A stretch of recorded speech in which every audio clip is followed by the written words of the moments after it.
Hello, it's Scott Manley here with episode 24 of Interstellar Quest, the first from 2014. Although all of this by definition has been recorded in 2013, it is an episode which straddles years, and indeed it's going to straddle great distances as I construct the Duna Express spacecraft and prepare it for its final departure into the great unknown, carrying these three brave Kerbals further and longer on a journey which will take them between worlds and see things that no other Kerbal has seen before, unless of course there was some secret organisation that perhaps moved Kerbals around it. I wouldn't do that, would I? No. I mean, you never know. Where did Landberg go? Perhaps he was abducted by some alien people. No, never mind. That would be a silly plot development, wouldn't it? Anyway, yeah, this docking, of course, you never quite plan exactly where they're going to dock, and a lot of the time for the videos I try to make sure the docking occurs on the day side of the planet so that you can actually see what's going on. But as we can see here, the night is closing in and things are starting to get dark, or at least the sun is setting, and soon enough it will be dark. Now we're going to put it on back there behind that long structural member there, essentially. And there's night falling. The reason is because I launched that and then realized it was slightly too short. I was originally thinking I would add another one of those structural members immediately there, but then I realized that the thing was slightly too short, and that was just a really bad idea. The docking, however, goes off without a hitch, and so I decided, instead of launching a second structural member, that I would just undock this whole structure and flip it around through 180 degrees. And that proved to be slightly more difficult than I had anticipated because, of course, the whole thing was asymmetric. Would have probably been easier if I'd actually waited to launch the other half of that thing up. Instead, the whole thing kind of wobbles around and becomes impossible to control, and I forget which side the green and the red lights are supposed to go on. Not that it actually matters, because in space there's no real preferred up direction. Yeah, not the greatest piece of maneuvering I've ever done, but in my defense, it was a horribly unwieldy piece of hardware here. Obviously, the whole thing is being observed at 4 times normal speed. There is too much construction to do, and to be honest, I can't fill all the airtime without accidentally getting onto the subject Rule 34, which will no longer be mentioned, ever. Please, no more thoughts about that. Yeah. So what I have to do is kind of translate this across and then rotate the whole thing so it remains in line with those solar panels there. Rotation is incredibly important because we do not want these lateral payloads getting in the way of the exhaust from those nuclear engines, mostly for efficiency purposes. I mean, the actual exhaust from a nuclear engine isn't hugely radioactive. It's mostly just very hot, and if it bounces off the surface, of course, you reduce your specific impulse by directing some of the thrust sideways. Not to mention the fact that you might be overheating some critical part of your spacecraft and then watch it melt or evaporate or worse. Yeah, we're just going to dock this in here as we're sliding across the surface of Kerbal at about 2 kilometers per second. Of course, neither of these things actually notices or cares. It's a very short piece of maneuvering, but it's probably the slowest and it's probably one of the worst docking maneuvers I've had to perform ever, because the whole thing just flexes and warps as I try to move it. But there we have it. We are now prepared to continue constructing this. We can now fold out these radiators, and being sure that they will not actually interfere with the next thing I'm launching, which is going to be the counterpart for that shrouded object. This will be another shrouded mystery which will be travelling us all the way to the planet Duna. The thing contains instructions telling us not to actually open it until it gets there. It's supposed to be a surprise. You know, do not open until you reach the destination. And then you open it and you find it's a cake or something like that. Yeah, so it's more or less standard rocket launch. This one you see has the Sepatrons on it for sending the spacecraft or sending that stage back to the surface. If I had been smart, of course, I would have put some antenna and whatever on it, but no, we're just going to drop it back to the surface, and then it's a standard docking procedure from here. Now, I was trying to consider just how complex this is relative to other constructions. The Mir station, it took 7 launches to build. There was 7 components. For this one, we have the engines, the fuel tank, the habitation module. There's the truss. There's the lateral truss and the horizontal truss. The command vehicle, the 2 mystery aeroshells, and 3 further modules. So that's slightly more complicated than the Mir space station, and the construction actually goes off relatively without a hitch. About the biggest problem I had was I kept on ending up on the dark side of the planet, so you guys can't really see what's going on particularly well. I mean, you can if you kind of look up close. This is another, as I said, it's another one of these shrouded modules, and it's going to dock on there, providing a neat symmetry to it. And of course, once that gets docked, we can unfold the radiator and finally get to see what the spacecraft looks like. Now, on the back of that truss, we're going to attach 3 more modules. And this is my first launch using the new Kerbal Space Program 0.23. It has been a long time coming. We are still using B9 and KW, which are not officially 0.23 compatible. But they do appear to be mostly working. This module was constructed and then put in using the subassembly system, which means for technical reasons it's upside down, and that may or may not, well actually based on some testing, that does cause some trouble with the auto stability system. It causes some weird oscillations which I haven't tracked down. Regardless, I am going to fly this thing to space. We've suppressed most of the anomalies by restricting the control surfaces to only do the things I need. Now, this is the core module. This is going to have engines on it, it's going to have parachutes, it's going to have power, and it's also going to have the piping that's required from Kerbal Attachment System, which is another module I'm bringing along, a new module. And you can see that the new 0.23, all the modules are using this bar at the top. Whoa, whoa, whoa, whoa, whoa, whoa. Get yourself straight. Do not lose it here. I think that this thing is rather unstable because of that very, very large fairing at the top. It looks kind of unrealistic, but I've seen quite a few spacecraft, quite a few real rockets that have similar sized fairings. It's just, yeah, I mean, I guess the real rockets can handle it because they have professionals that actually know what they're doing, unlike me. And we get up into space. We're almost at burnout. Soon we shall be revealing the contents of this secret mystery box that we're sending to the station. Oh wait, it's not a mystery box, I've already told you. Let's ditch that. And, yep, hit the map button. Great. So, yeah, we're just going to keep burning. We're almost at orbital velocity, but I'm going to have to burn a little harder. I don't want to fall back to the surface. This thing should accelerate just fine. I'm managing just over half a G of acceleration. Now, as I said, everything on there is upside down, and this is necessitated because we have to attach them all to the truss upside down.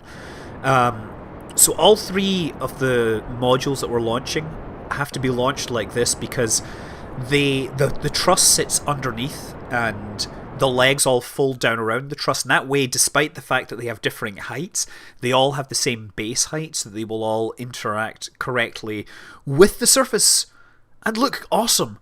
Either that or terrible.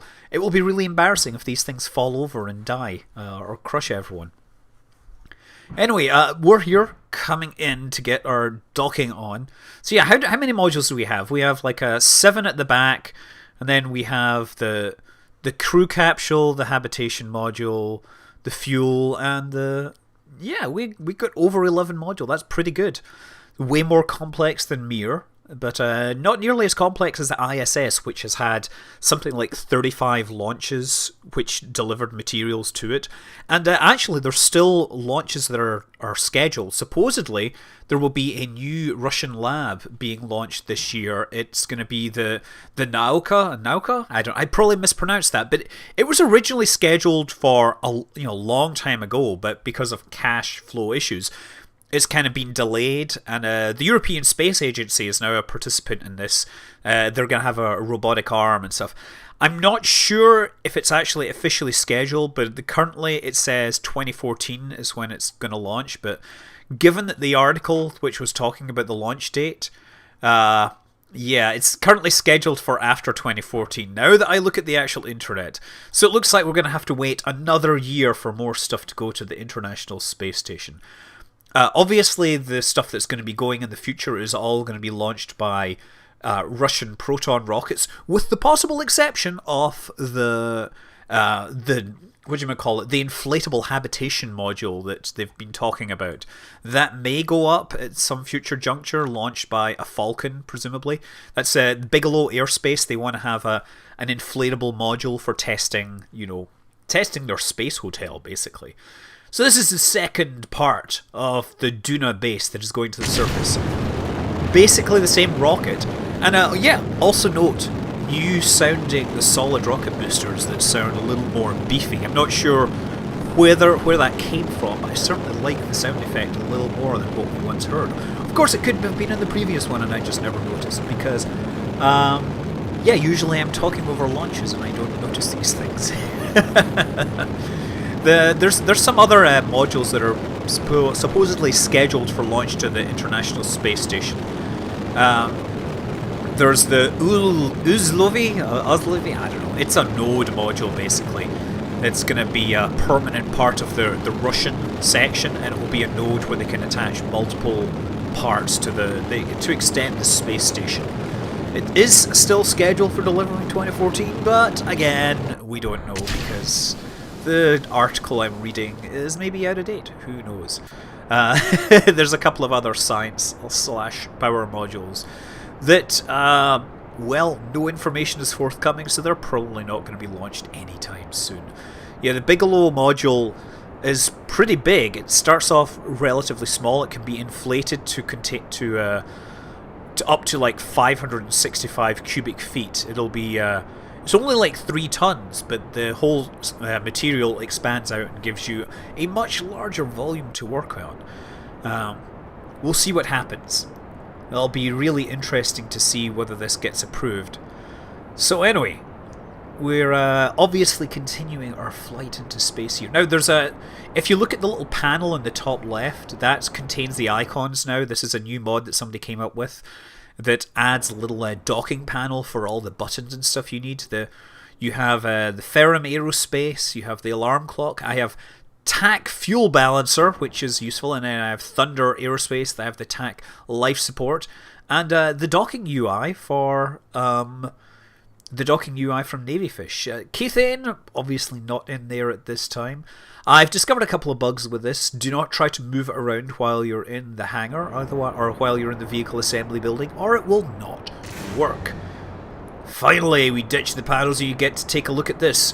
This is, well, it's upside down. This is the habitation module, which will be on the surface. So we're going to land this on the surface of Duna. It contains life support, some reprocessing for life support materials, and again, it sits on upside down, and the truss is going to be on the bottom, and the whole thing is hopefully going to land. Everything has been balanced so that the mass of this module and the one on the other side are identical. Indeed, we had to balance it for flying to Duna, but even more critical is that we have to balance it while landing on Duna because the thrust is going to be much higher there.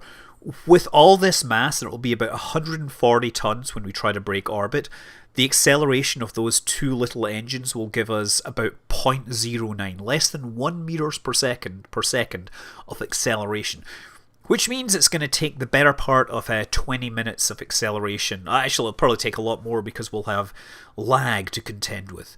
Yeah, we have noticed that it shows us that we have a yellow timer. So another thing that I realized was that I was flying these things up and I was just ditching that fuel tank, but actually, instead of sending another shuttle mission, which I had planned, I could refuel it using that tank, which is brilliant. And with a little bit of work, with a little bit of twisting and turning, we're trying to get in here to access this docking port. We can undock it. We're going to control from there first. Yes, undock it. The idea being that this will be a more or less an autonomous satellite which can remain in orbit, and it may or may not provide an extra communications link, We don't honestly know, and in fact, right now, we do not have communications. Regardless, it's going to just kind of float away very, very slowly.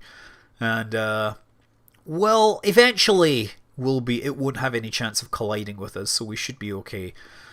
But yeah, I've decided that these ones are equipped with extra omnidirectional antenna. So you can see the omnidirectional antenna which is deployed.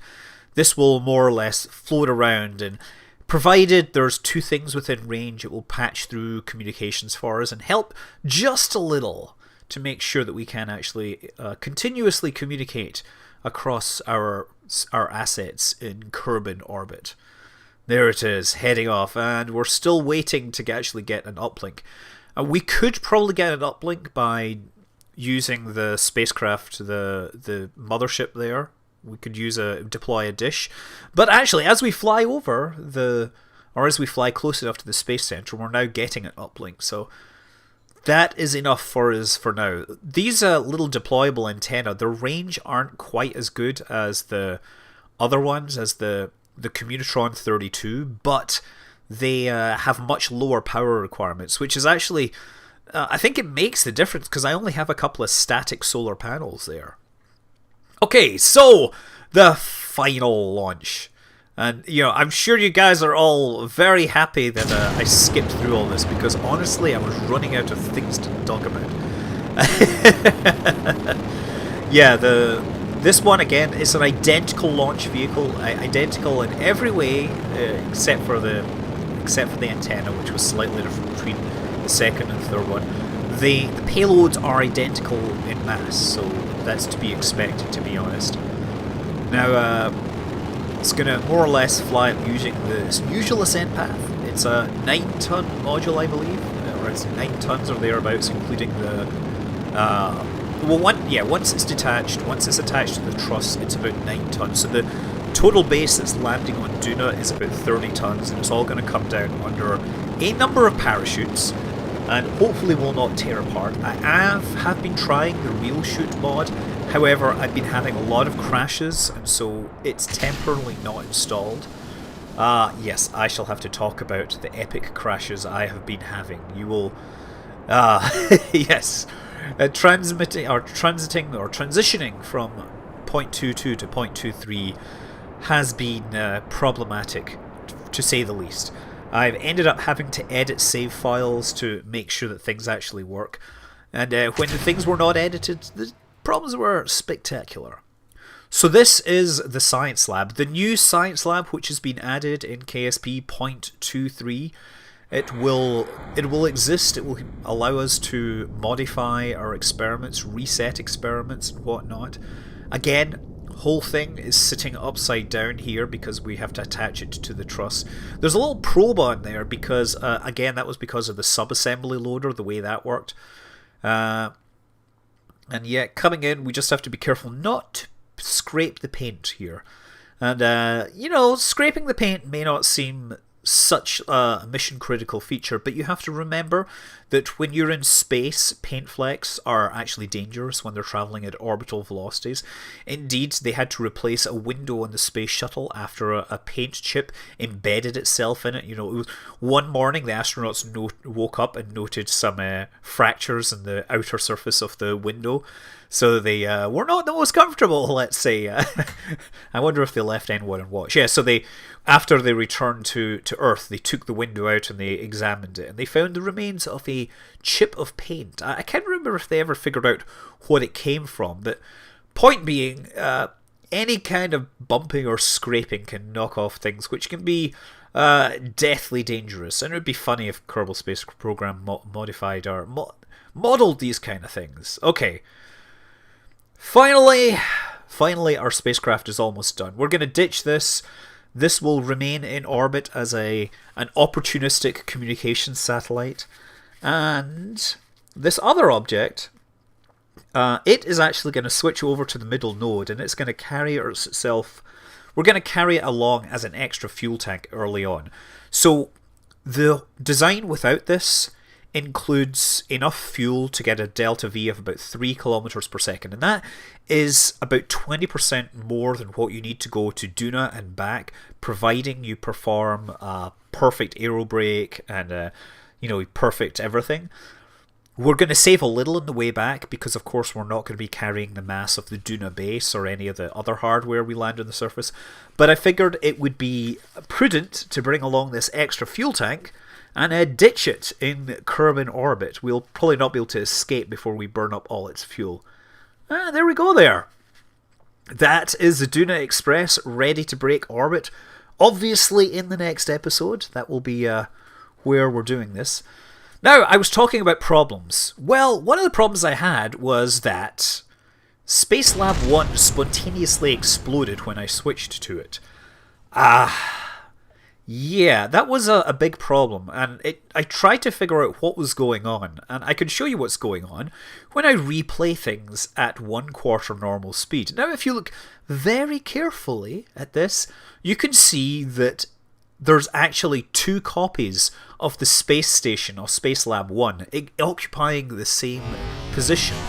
Now, I had thought that I would just explain this epic tragedy away in some sort of Philadelphia experiment style storytelling. However, as disastrous as this was, it was so disastrous that it actually made it impossible to save the game. So ultimately, I had to give up on the disaster scenario and edit the save file to remove the duplicate Spacelab. I don't know what exactly was happening, but it was incredibly frustrating. I also had a similar sequence of events which led to the Duna Express being duplicated, and that was really not cool. So, save file has been edited, but I'm not a cheat, seriously. It was necessary. Anyway, I'm Scott Manley. Fly safe.